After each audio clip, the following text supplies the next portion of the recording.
see if we got everything here.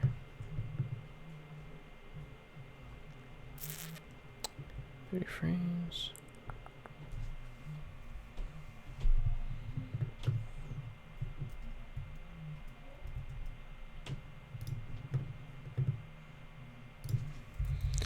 Just seeing if it's working or not.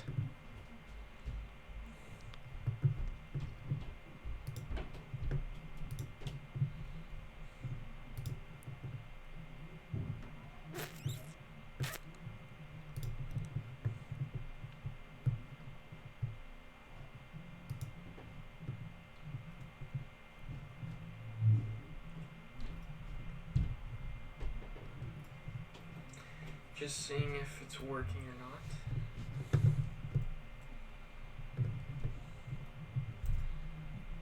Okay, well I think we're live. Sorry for just getting started. I know it's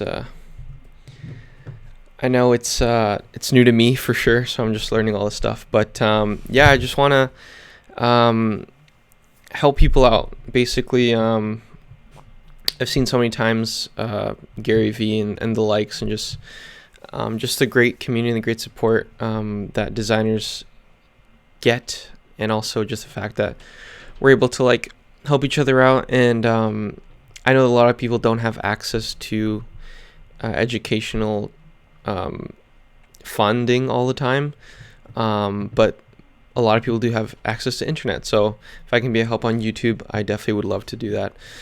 So yeah, just gonna see how this goes today and see what we get out of it. But just gonna start off now with learning Adobe Illustrator. So we can get right into it. So yeah, it's just a thumbnail I made for the time being. Don't know if I'm gonna use it or not, but yeah. So if we click out of here, this is kind of the this is the main hub, I guess, of let me just see if I can get that all in there. Come on. There we go. Awesome. I should have probably reframed it beforehand, but I'm just gonna go with it. So when you first open up the program Adobe Illustrator, it's going to look something like this. So this is basically your dashboard where you have the likes of creating your own files. And in another video, I'll probably talk about the importance of why creating logos and designs on Illustrator matter instead of Photoshop. I could talk a bit about it right now, I guess. So basically, yeah, it's vector-based. Actually, let me see if I can. I wonder if there's a way that I can multicam this. Sorry, guys, I'm just gonna do something quick.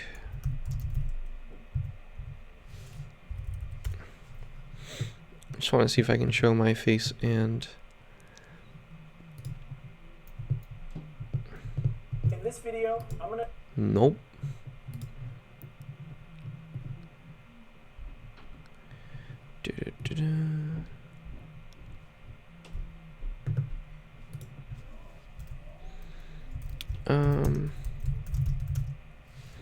Yeah, I haven't even been checking the comments yet, but if you guys have any questions, feel free to leave them in the chat.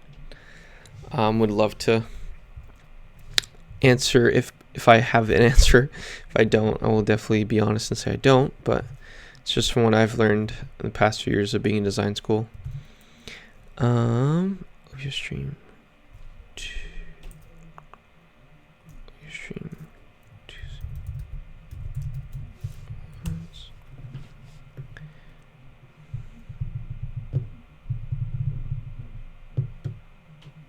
Okay.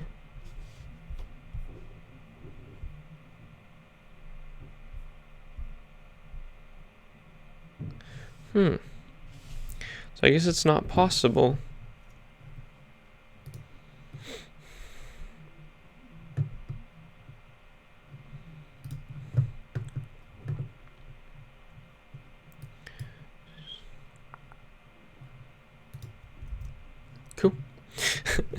Awesome. Well, we'll just get on with it anyways. So, yeah. So, basically, in a nutshell,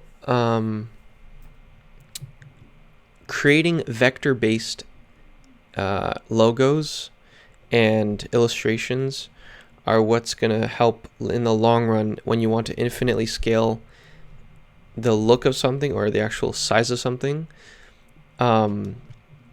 without losing quality. So on other programs like Adobe Photoshop and InDesign, if you scale, which means you resize the image, that actually is gonna lose its quality, which means when you go to export it, it's gonna look really blurry and noisy in the background, and we don't want that. So that's why Adobe Illustrator is important. Now there's a couple of new programs that have come into play. I believe one of them is called Webflow, if I'm not mistaken. And there's also another company that have kind of taken over the whole vector I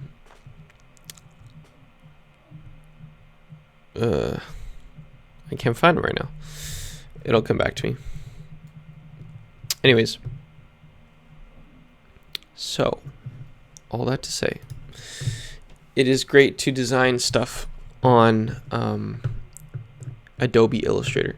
Now, if you don't have a Creative Cloud subscription, you might want to start thinking about getting one, because that's what I'm going to be going through with all these live streams, with the hopes to just try and get you on the right track and kind of set you up to start making stuff on your own. So yeah, so here's the screen. You have the create new button and you have the open button. So create new, the first time you open it up, there's going to be nothing to open up unless you use like a template file. But basically, you hit create new and it brings you to this dialog box for a new document. So this is always going to be one of the first boxes you see when you're creating a file. So on the bar here you have recent, which is stuff that I've been working on or stuff that I've kind of saved as template stuff. Once you get the hang of it, it's a lot easier to be a bit more streamlined with your methods, and let's say you're a social media specialist, then like if you go to like for me, if I have it saved, I would put here templates like Instagram stories or Instagram post templates, Facebook, Twitter, LinkedIn, all that stuff. It'll all be here. If you're making like YouTube thumbnails, then it'll all be here. For now, I haven't done any of that, but yeah, I've had some done in the past. Don't know where they went, but anyways. Then you go into, after those two, you go into your different modes that you can be designing for. So you have mobile and web, which are kind of the same thing. Mobile is obviously more for actual devices. So if you're designing app development stuff for whether it be phones or tablets, here's kind of where you get to see those. And then you go over to web, and obviously that's more for like website stuff. So if you're making wireframes, which I'll explain in a later video, template-based stuff for websites, landing pages, all that, it'll all be here. Go over to print. So print is usually where everyone starts at, because that's where kind of, most of the documents still go to these days. It's really print. So you have your standard sizes here. There's presets there already. So there's letter size, A4, legal, tabloid, and so on. But again, you can make your own presets and save them just for quicker ease of access. You have your film and video. So if you're designing for videos and you want to have the right specifications while you're designing, that your documents going to transfer nicely, if you're going on Premiere Pro, if you're going on Resolve or whatever, you'll have those there. And then art and illustration, again, it's more for like just setting up. So it's once you actually export the file, it's going to actually look and print out the way you want it to. So we're going to click on print, and then we're going to go to the right hand side of this module. So here where it says entitle 1, here's where you type your name. So we're just going to do test for this one. Width and height. So right now it's PT, so that's points. Probably going to want to remember that. Also, there's a switcher for the measurements. So typically, obviously, if you're working in a design firm and you're doing a lot of print stuff, majority of the time they want you to use the typical standard size specs of paper documents, which for me are inches. So 8.5 by 11, 11 by 17 for tabloid, and then for legal, and then so on and so forth. So that's the majority of the time. There are many occasions too where picas are going to be a thing, because that's another form that you get even more accurate, and just different measurements. So yeah, just choose. So for now, I'm just going to do 8.5 by 11. And then orientation, so if you want portrait or you want landscape. And then so artboards is basically the containment file. So this artboard will be 8.5 by 11, so it depends on how many you want. So let's say you need to do a 6-panel just normal poster pamphlet. I don't know why you need that, but the size normally would be different. But anyways, so you go 6 artboards, and again, it's all depending on what the specs are for the job. So bleed, if you don't know, bleed is something that it's not blood, but it is something that helps you refine your when you go to print. So basically, a lot of times you may see when you get a piece of paper that has supposedly something to the edge, you still get that little fine white, and that's because they didn't put a bleed on it. So what a bleed does, it ensures that the ink spills all the way outside of that containment. So just to ensure that it literally goes all the way to the edge of the sheet. So yeah, so typically with printing files, you do want to bleed. Standard is 0.25 of an inch. I'm not sure exactly why. I think it's the minimum that the minimum amount that it would actually the ink would actually spill outside, which would actually make the document work properly and look properly when it's printed. So yeah, those are all things again that you would learn in basic printing techniques for that kind of course. So you continue further, and if the advanced options aren't already expanded, you want to hit the expand, because it is important what kind of color mode you are using when creating a document for print. So again, it depends on what you're making it for, what's the context. But when you're printing, you always want CMYK, so that's the color that reads from a printer. So it's cyan, magenta, yellow, and key, or black. And yeah, that just means that it'll be printing with the right colors that you send it once you're in the document. RGB is strictly for, I wouldn't say strictly, but mainly it's for doing stuff online and on the website, or on in digital. So yeah, you just want to stick to those conventions because those are the best practices when you are creating files. And then preview mode, if you want to do pixel overprint, you can. I always stick to default. It's not a big deal. And then yeah, you can go into more settings. So if you want to just make sure everything's properly put, and you just want to double check everything, this is kind of the module you'll be seeing at Adobe InDesign when you are creating a file for that. So yeah, it's just a different way of seeing it, and then hit create. So here you are, you've created your first file. Give yourselves a round of applause for making it this far. And yeah, we're just gonna go tool by tool. So the first thing you notice is your entire workspace. So depending on, again, what you do and how you use this program, will determine kind of what you want very close to you. And again, you have to learn all these tools. So there's automation. So this is stuff if you're doing just a lot of stuff that doesn't, like, it's not that tedious, but it just takes a lot of time, like, on its own. So let's say you're doing your batch filing for photos and you just need to save them all as JPEGs. Then you would create actions that would then save automatically to a folder, and you'd be able to program all that pretty fairly easy. So yeah, it's automation. You go to Essentials. Essentials basically the bare bones, what you need, what you really need to see, versus what is unnecessary. But again, like, you find that out while you're going through it. Essentials Classic, it's kind of the same thing. You still have your basic layout tools on the right hand side as well as the left.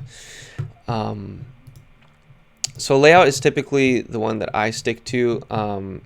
Also, I have a huge monitor now, so it's a lot easier for me to navigate and to see. It may be hard if you're seeing this on a laptop or on a phone at first. It's hard. Yeah, I mean, Photoshop, they've made the app for the phone, and it's actually really good. So they did Lightroom as well, but yeah, it's all depending on what you need it for.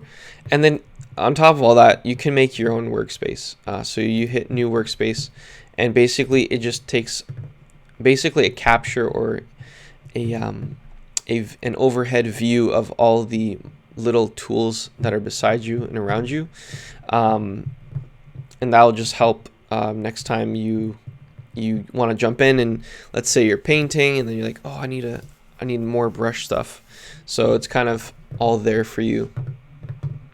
So yeah, experiment with that, see what you need the most, but more importantly, it's finding out about what tools you really need to be using to start off with. So yeah, I'm just gonna keep testing this. Check 1 2, check 1 2. I hope the mic isn't that loud. Anyways, so I'm just gonna go back to layout. That's where I'm at. So we're just gonna go one by one with starting with the tools on the left hand side. So this toolbar, you can either stretch it or squish it down depending on the view that you have. So right now, like, I could really stretch it, but I think I'm just gonna try and see if I can do that. I wonder, does that work?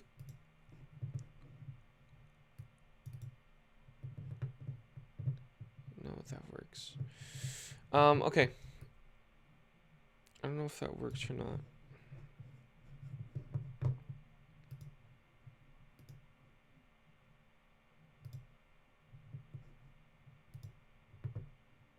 Okay, well, we'll see if that worked. Did something. Ooh. I don't know what it did. Okay, we'll just stick to this for now. So basically, we're just going to go through each tool. So starting with this black arrow, it's your selection tool.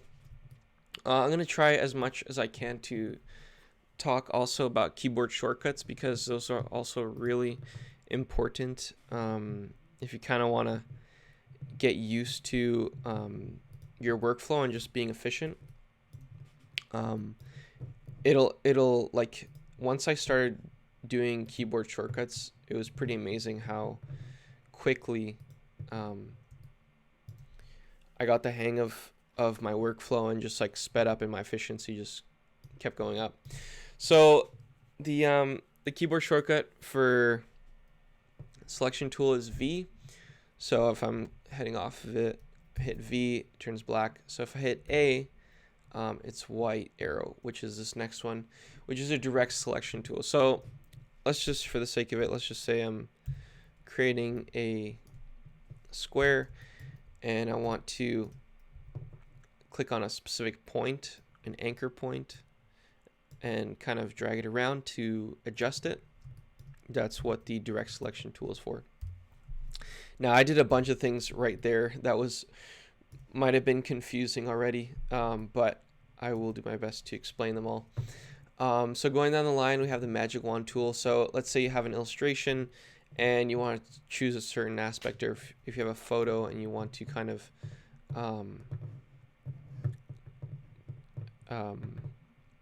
choose a specific area of it, then what we can do is we can choose a side. And I'm just trying to find a photo right now so I can demonstrate that a lot easier than me trying to talk about it. Okay, so what we'll do here is we'll take this guy. Let's bring him in real close. Okay, so let's say I want to choose maybe a certain area. I hit the magic wand tool, which is the Y keyboard shortcut, and nothing happens. Okay, so yeah, sorry. So it doesn't work on photos. Sorry, this is for Photoshop. I'm jumping the gun here, guys. Sorry. But basically, what it does is it's a smart. It really is a magic wand, because you can have a specific kind of selection to it.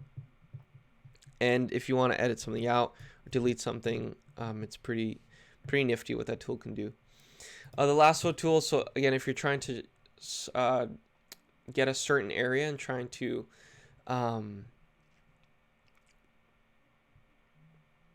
sorry, I'm just trying to yeah, if you're trying to select a certain area or a certain kind of part of something, then your selection tool will help a lot with trying to get exactly what you want. So yeah, let's go like this. So again, it chooses, and again, some of these things are directed more for actual illustration type tools versus just practical tools for drawing and stuff like that, and more like logo type stuff. So the next one is a big one. It's the pen tool.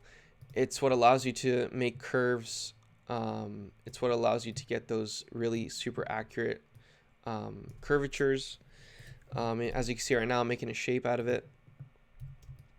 So basically, I'll try to be using this as an example for a while. But there's a bunch of different things to remember with the pen tool. If I'm hitting A again to go to back, and sorry, the pen tool is P. That one's pretty obvious. Other ones aren't, but direct select or select all. So once you hit an anchor point, which is one of these guys, they're these blue squares that when you click with the pen tool, it creates an anchor point.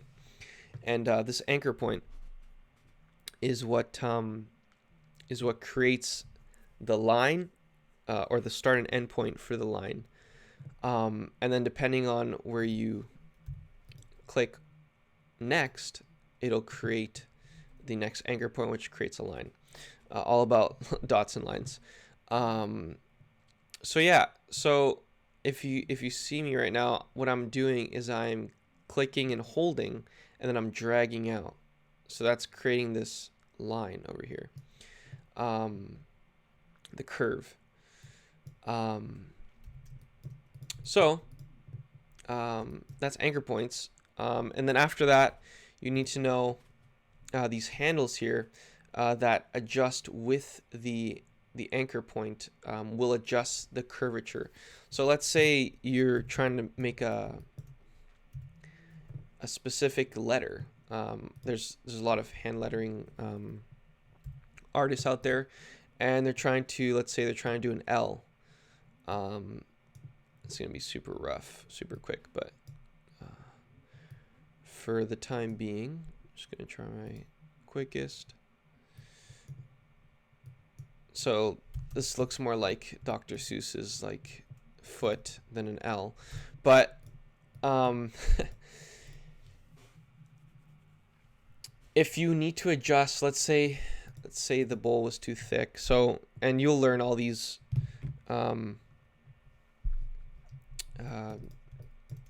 terminologies for typography as you go along. But if you click on that, and let's say you want to adjust that a bit more, what you do is you stretch it out and you pull it out. So all that to say that anchor points are really huge to know. And when you want to edit, anytime you make a shape, this is basically a shape.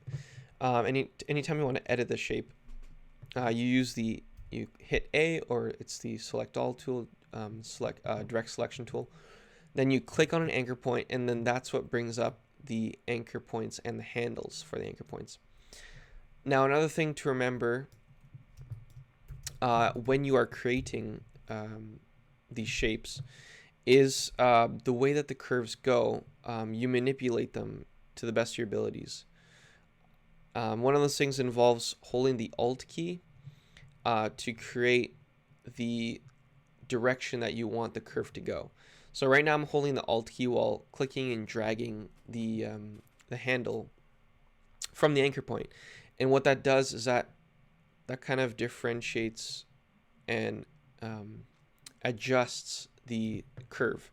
So right now you can see that the curve is starting from that anchor point, this one right here, and it's coming out of the anchor point, and from the handle it's creating that curve.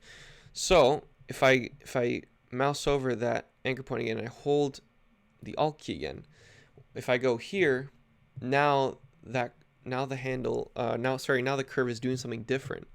It's starting something at a different point, as well as creating a different curve.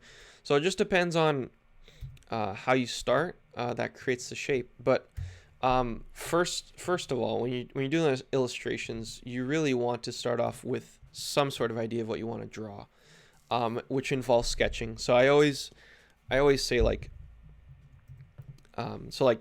pen and paper or pencil paper like first, because like that's where everything begins. I don't have my notebook with me right now, but basically like that's where all the ideas start. You always want to be doing pen and paper, pencil and paper, whatever, like just sketching, because that's how you get your ideas down, and that's what's going to help you kind of start the process of the design. So yeah, every time I start a new project, I'm always sketching. It also helps with like kind of getting your ideas out onto paper, and I just know that's really helped me. A lot of people tend to skip that step, and it's a pretty crucial step. Obviously, even before the design process, the research stage is totally huge, but that's a video for another time. But yeah, for this time, just remember to always start with a sketch for purposes to help you out with that. All that to say, we will continue with these tools here. So next off,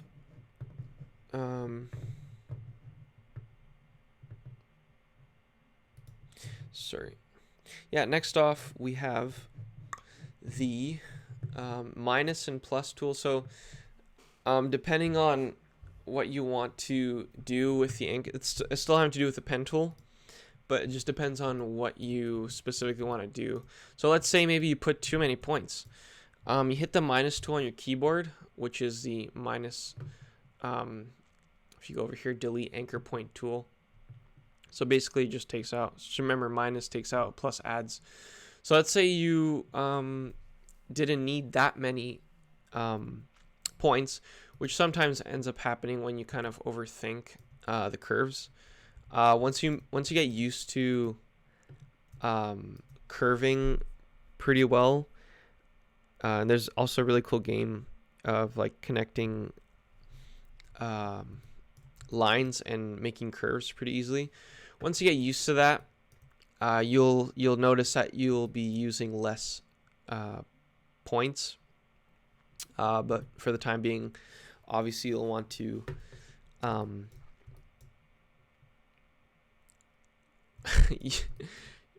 I guess use a plethora of points.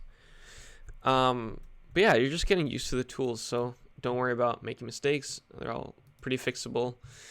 Everyone knows Control Z if you want to undo something. But yeah, so again, same thing applies. You hit plus, so you hit minus, and you also see live on the cursor. This is your cursor over here. That you see the minus sign and the plus sign once you hit actual minus and plus keys. So let's say you actually wanted to add another anchor point. So the thing is, you have to have the actual path chosen, clicked, and then you hit that anchor point, and then you hit a plus, and you notice that it adds the point right there. So that really helps, again, if you are trying to make the what you drew as accurate as possible to the drawing, and make those curves as best as possible and as smooth as possible, because as you can see over here, this curve has kind of become a bad angle. And there's these cool tools here as well. When I hit the command, if you're on a Windows, it's Control, but yeah, when I'm hitting that and I'm dragging out, what it's doing is it's creating the curve. So if you need to curve things out, and you kind of don't know where you went wrong, that tool tends to help you out. But you can only see that tool when you're holding down Control with it. So moving along, you have your curvature tool. So again, curvature tool helps with getting those perfect curves that you need. And you'll see when you kind of mouse over that, it's not only adjusting the one curve, but it's also adjusting the curves around it. So that really, that helps a lot when you're trying to create those curves and make them as smooth as possible. Next off, another pretty big one, the text tool. So that's T. Again, another pretty intuitive keyboard shortcut. They try to make it as easy as possible for you to remember.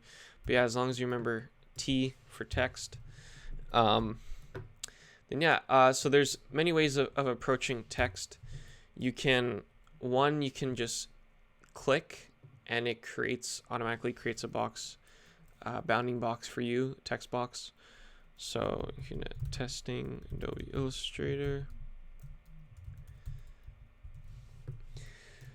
So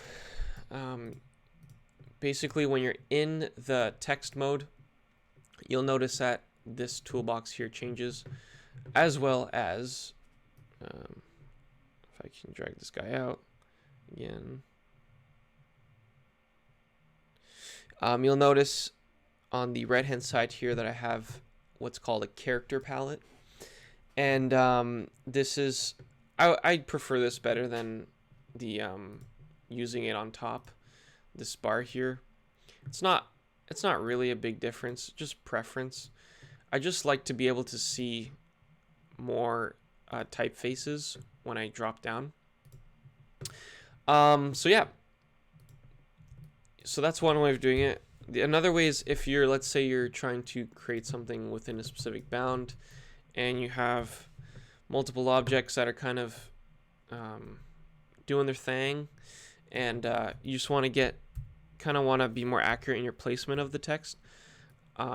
You click and then you drag out, and then that creates your text box, your bounding box.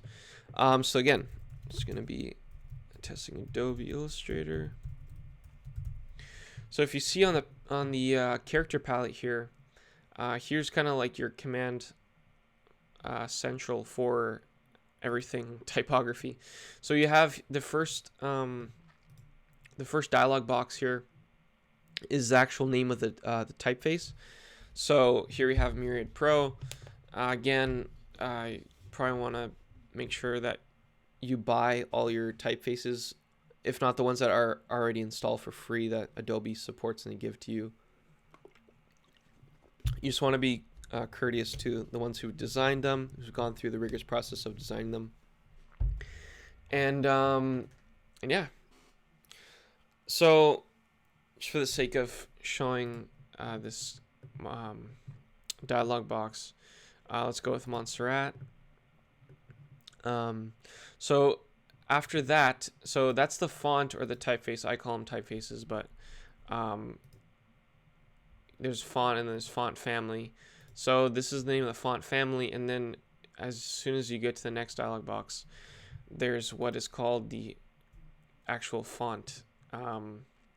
So here you have, so within a font family, obviously there are many different characters, no pun intended for all you designers who know that. But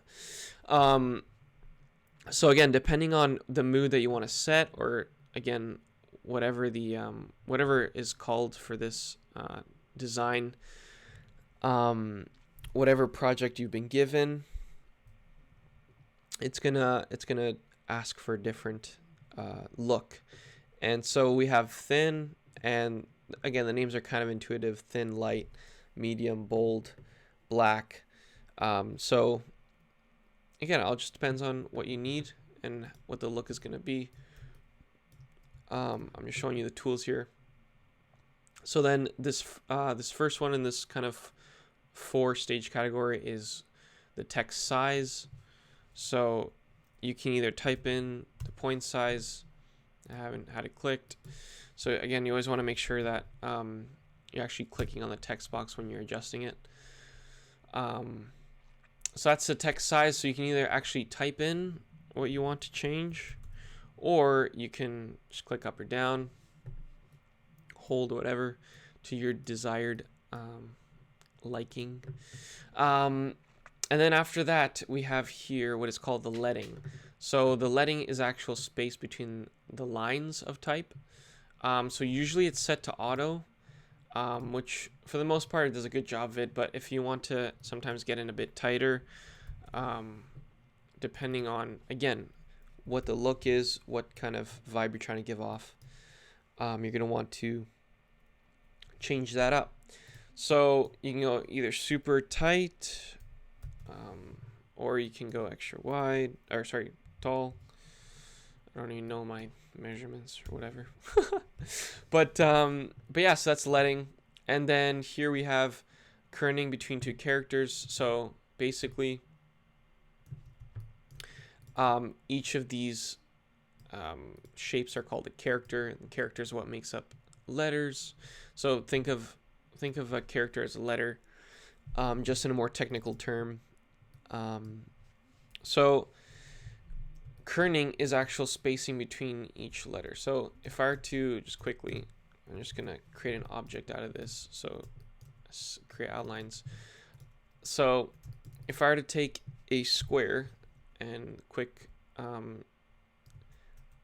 keyboard shortcut for square is M, as in Mary. If I were to take that, so the spacing between, oh goodness gracious, come on. The spacing between each character, I'm gonna make it a different color so it's easier to see. It's kind of what determines, another part that determines the actual look of the typeface, and again of the actual composition. So if you actually want to change that up, I'm just going back a bit, you would go to kerning here, and it's set to auto again. Auto is good for the most part. Optical's kind of better. It helps. So optical just means it actually intuitively looks at what the spacing is visually, as opposed to what it is mathematically, and it changes it up so it looks actually even more evenly spaced. So optical is pretty good too, but if you want to go super manual, all you have to do is type in a letter there, or sorry, not a letter, a number, or not.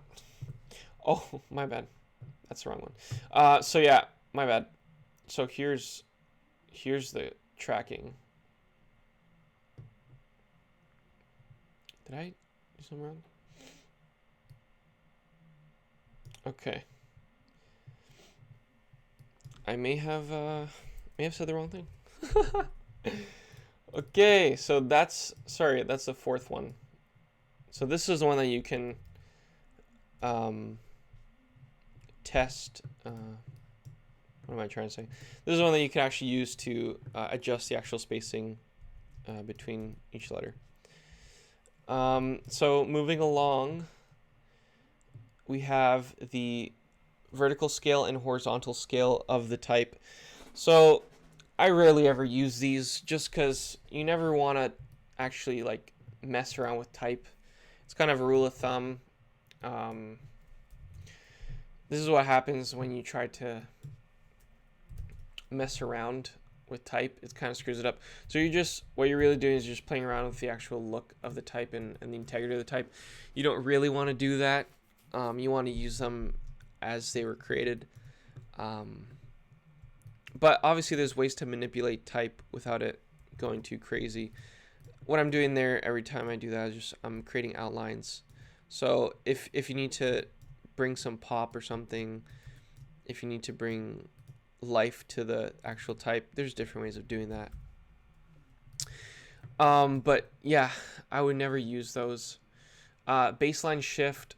So if you're in a beginning of a paragraph text and you're trying to get something, some superscript or subscript going, and you're trying to do the caps thing, that's more like InDesign, but there's the option to do it in Illustrator. And then there is the character rotation. Again, not something that like I ever really use. I don't know where I would ever use that function, but it's there if you want to use it. These buttons down here, if you want to actually make the text all caps, you can do that. If you want to make it small caps, you can do that as well. And superscript and subscript, and then you have your underline and strike through on there. So that's the character module. That's going to be your best friend when it comes to all things type. But we're moving along with all the tools for Illustrator. Next off, we have the line tool. So for a lot of these also, you may notice that there's a drop-down arrow, so you just want to be mindful of what you need. Area type tool, if you're trying to click inside an area. I don't know why it's doing that, but basically if you're doing inside a text box, similar thing. Type on a path. Let's say you actually want to write on top of a circle or in the path of a circle. What you do is, if you can see the cursor right now, it has that kind of curved line there. So what you do is you hover over the actual line segment of whatever shape you want, and then you click on it. You'll notice as soon as you drag over it, where it says the path, you'll notice that it lights up a color. So you hit it, and that's what brings up the dialog box to start typing. So that is a text on a path tool. Then you have vertical type tool. So if you want to actually start writing vertically, you can do that as well. And then along the lines, similar thing, vertical area type tool. And then you have your touch type tool, which actually you go right into like with the actual type and adjusting it. It can be pretty handy if you're trying to do customizable things. I rarely ever use it. I'm able to do all of the customizing I need to do after I create outlines for the type. So yeah, that's type tool. So then next off, line segment tool, and for that we're gonna hit the is it backspace? Okay. I don't know what's not working, but it's the it's typically. Okay, there we go. We did get it. So sorry. It's typically the backslash. So it's not your normal slash. So if you hit V, brings you back to select tool. Then you hit the backslash tool, which is located on top of the return key. So you click. That's one way of doing it, which allows you to create a customizable length. So let's say you want 3 inches, and then whatever angle you want. Click OK. So typically a line segment is a stroke. So the difference between a stroke and a fill, if you look down here, this is your fill box and this is your stroke box. So stroke is typically what makes up lines. So let's just choose a color here. So what it does is the stroke now acts as the line segment. And then up here you could see you could change the actual weight of the stroke, which just means the thickness of the stroke. So if we want to make a thicker stroke, we can do that. If we want to make a thinner stroke, and go back down to 1. And then there's the other thing called the fill. So if we're using this box, stroke, if we put it to 1, the fill is what makes the color, or what makes inside the box go black. So if you want to change that, there's the fill on that. So yeah, just remember there's a difference between stroke and fill, and when you're doing the line segment. So the other way of creating a line is you just click and drag. So most of these things involve either clicking once and creating it customly, or you can just click and drag it. So yeah, so that's the line segment tool. Again, if you want to make cool lines, dope fresh lines, do all that. Put that off to the side for now. Next off, we have the arc tool. So again, this is kind of if you're starting off with a curve already. There have been some pretty cool things done with this tool, just for the fact that like you can customize the way you want to make an art segment. So let's say you want to make a perfect circle this way. All you have to do is do that and then hit the O key. Hold Alt on one of either of the points. Click on it, and what it does, it's the O key is the reflect tool. So you can reflect either horizontally or vertically from whatever point you choose. You want to hit preview so see what it looks like, and then typically you hit OK, but that actually it doesn't make a copy, which is typically what you want. There are times, obviously, of course, where you just want to edit the actual line segment that you've created. But if you want to make a circle, you make a copy of that. And then after that, you can group that by going Command G. And then what you do after that is you hit the O key again, Alt click, and this time we want to go horizontal, make a copy of that. And you have just made yourself a perfect circle that way. That's it's kind of a weirder, harder way of making a circle, to be honest. But I mean, it still works, so not bad at all. But yeah, so moving along, you have the spiral tool. So this just makes like an actual spiral for you. Again, you can probably learn how to do that with a pen tool if you really take the time to. Rectangular grid tool is really helpful. A huge basic graphic design practice is to use grids when you're creating, especially in the editorial magazine world and kind of just the whole print world. You want things to have structure, and you want things to have lines that more or less that they follow rules, and things look more organized and just put together when they're done with grids. Grids are essential to good design. So yeah, if you even just right now, if you go take a look at a bunch of different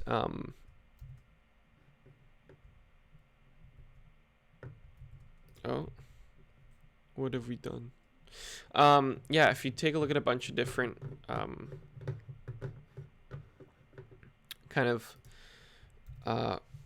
over the years, just take a look down design history, and you'll notice that some of the best work that kind of pops out naturally is actually work that is designed with grids.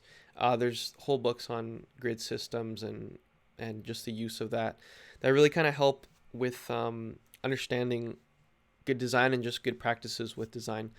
So I would definitely say grids is a pretty big yes in my books for being one of the top things. So this rectangular grid tool is really helpful. A really cool thing about it, if you're kind of dragging and clicking, so let's say again, there's a one way of creating the grid, and there's no shortcut for the grid tools. So if you want to make a custom one, by all means, you certainly can. Anyways, if you click, that's one way of creating options. So you can have customization on the actual width and height of each grid line, and then you have the dividers. So if you want how many number of vertical and horizontal dividers. So yeah, that's one way of doing it, and I'll show you for the what it looks like. Oh, excuse me. Yeah. But then there's the other way, and what's cool about this way is when you're clicking and dragging, while you're holding that, you can use the up and down arrow keys to add or subtract dividers. So that's been really helpful. Like if I'm already been working on a design and I want to just organize it after that, I can kind of look to see like where I want things kind of divided. So use up is to add, and down arrows to subtract or take away any dividers you need or don't need, and then right is to add, and then left is to subtract. So I found that really helpful, like if I'm on the go, or if I already have done some designing and I just want to get organized. That's what I do. So yeah, grids are huge. Please use them. They're helpful. So yeah.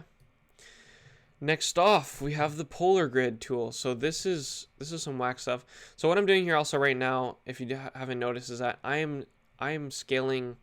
What's the word? I'm scaling this properly, or in other words, I'm scaling this constrained, which means that it's going to the actual perfect circle.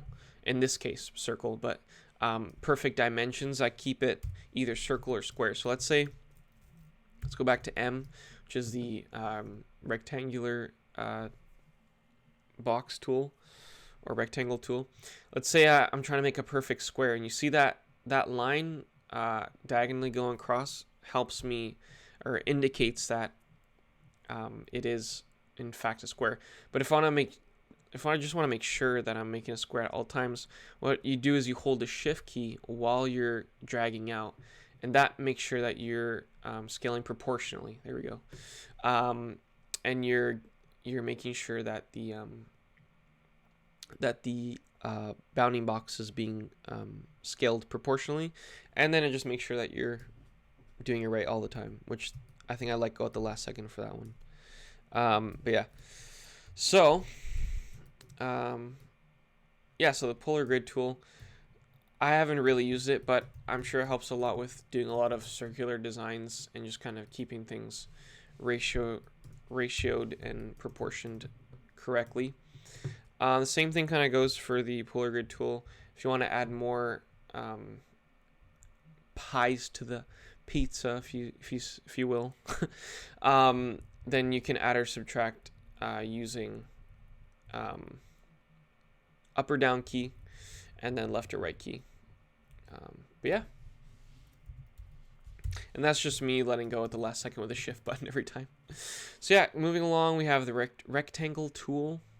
Rounded rectangle tool, it's kind of the same thing. Rounded just means the edges, so we can get into strokes and edges a bit. Whenever you're creating something that's super square straight, you always have the option to round something. So if you want to make something look more playful, whatever application it is they're trying to make for the project, if you want to make something look rounded, then all you have to do is click and hold.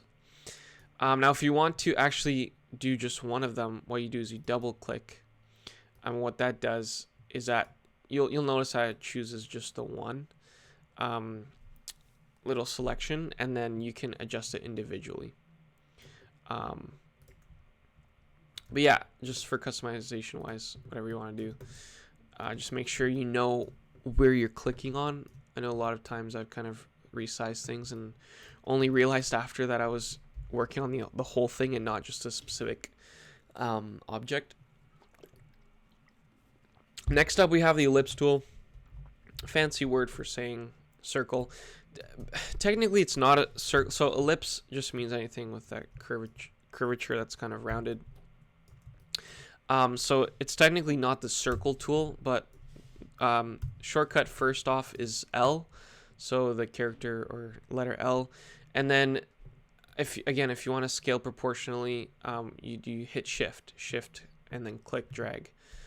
Shift is going to be your friend in a lot of cases when you're trying to make things look proportionally correct and make things look like actual real circles and not just kind of stretched out ovals. Ovals are cool, don't get me wrong. Ovals are pretty cool, but yeah. Polygon tool, this is just for making shapes that are kind of a little bit more complex or just different than squares. It's not really different. All it really is you just have the option to create more sides. So if you click, you have the option to have however many sides you want. So if you want to make a pentagon, it's 5. If you want to make a hexagon, 6. And then again, these are all customizable to your likings. I really enjoy using the polygon tool if I want to make a triangle, because it's a lot easier going, hey, I want 3 points and I don't want to have to worry about if they're equidistant to each other. So what you just do is you hit 3 sides. Just for the sake of it, radius go 2 inches, and there you have yourself an equidistant triangle. No, it is not the Illuminati, but it does really help with like just creating things that are faster, more efficient. So if you're doing like logo stuff or iconography, that really helps speed up the process. Paintbrush tool. Oh, sorry, did I skip over? Yeah, so Star tool. Star tool is kind of the same idea as Polygon tool, but what it does is it creates points that are outside and inside, and as you can see right here. So you're telling the outside radius to go there, and then the inside radius to go in here. So yeah, stars are pretty cool too. Again, like, you just have to remember what the application, what the use is it for.